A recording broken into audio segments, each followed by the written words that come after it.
ஏனென்றால் அவர்கள் அப்பங்களோடும் தண்ணீர்களோடும் உங்களுக்கு இங்க பாருங்க என்ன பண்ணிட்டு இருக்கீங்க. உன் பேர் என்ன? ஈலாம். உங்க நண்பர் ஈலாமுக்கு செயலற்ற கை இருக்கு. நீங்க குணப்படுத்துவாரா? ஓய்வு நாளில் குணமாக்குவது நியாயமானது இல்லை. உங்கள எந்த மனுஷனுக்காகிலும் ஒரு ஆடு இருந்து அது ஓய்வு நாள்ல குழியில விழுந்தா அதை பிடிச்சு தூக்கி விடாம சபையில் அப்படி பேசுறதுக்கு நீங்க யாரு? ஒரு ஆட்டை விட இந்த மனிதன் எவ்வளவு அதிக மதித்த உடனே நிறுத்த. உன் கையை நீட்டு.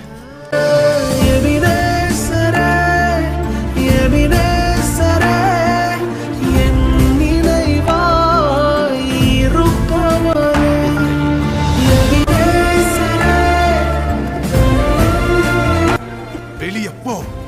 சந்தோஷமா போறேன். தேவதூஷணம் செய்பவன் உனக்கு என்ன பிரச்சனை? வெளிப்படையா எல்லாமே